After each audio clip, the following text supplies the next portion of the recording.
with all the problems facing our world today, it can be very easy to feel insignificant or inadequate to helping with these issues.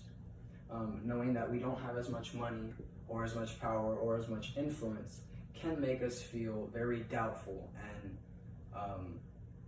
low spirits, and as if, what's the point? There's nothing I can do to help, so what's the point in even trying?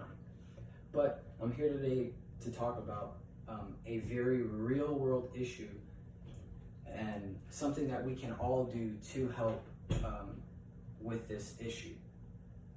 That issue being that the bee population has been declining over the past few decades.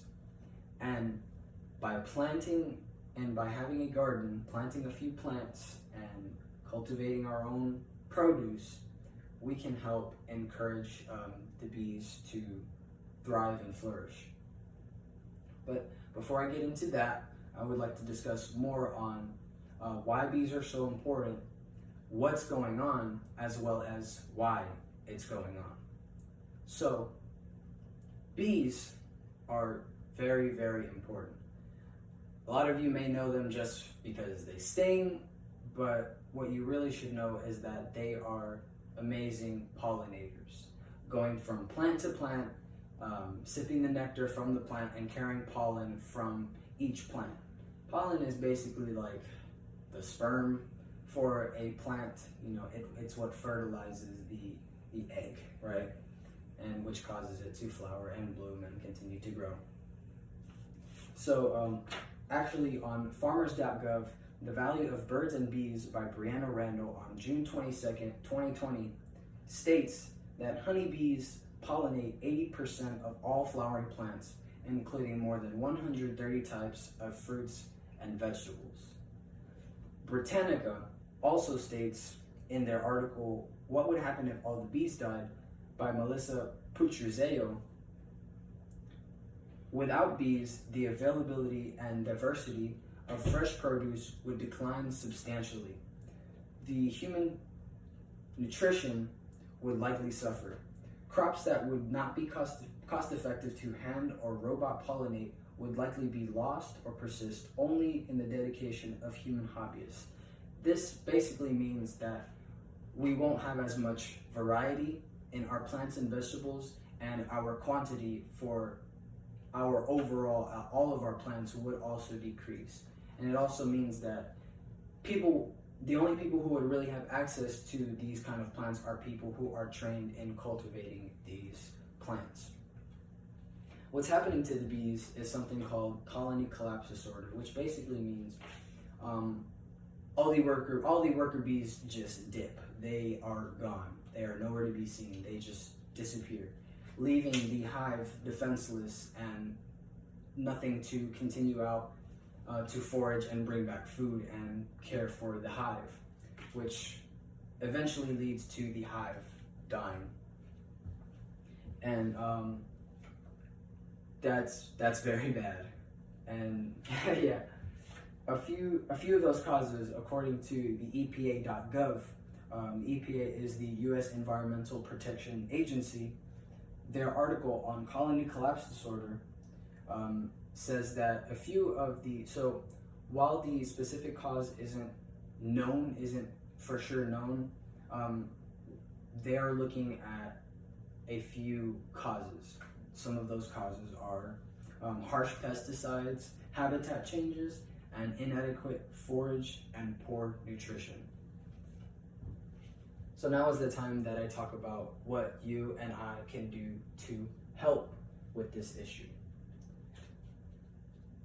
Simple fact is, the more plants there are, the more flowers there are, the more food there is for the bees, the more they will be attracted and encouraged to live in that area and stay.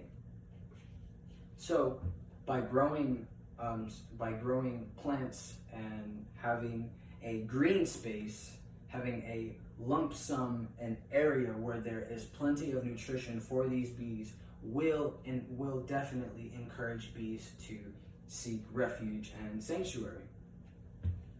And there are a few ways in which we can increase our chances to attract bees.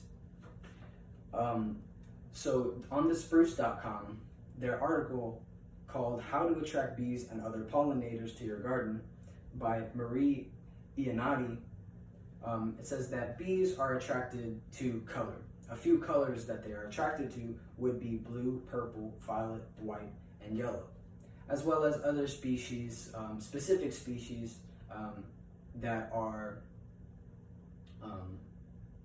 very famous amongst the bees. Bees tend to like flowers that are native to the area. So us being in Texas, they would prefer Texas wildflowers. And there's so many different ways to customize what you grow, how you grow it, but the fact of making an area where bees can get their nutrition is a for sure way that will encourage the population of bees to increase and stabilize. So to close it off, I would like to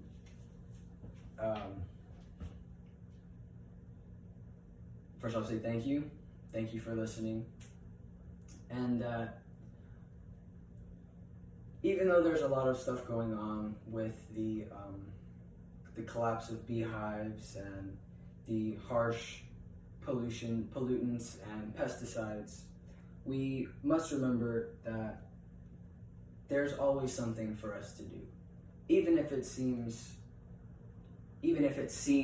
inadequate, even if it seems like, how does this directly work? But there is always something that we can be doing. And I would always encourage each and every one of you to look for solutions, So even if you might not want to take the time to look for solutions or, to do something, I'm here giving you a problem and something that you can do to help that. So now you don't have an excuse to not do anything.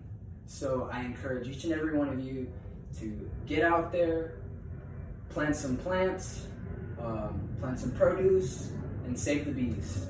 Thank you very much.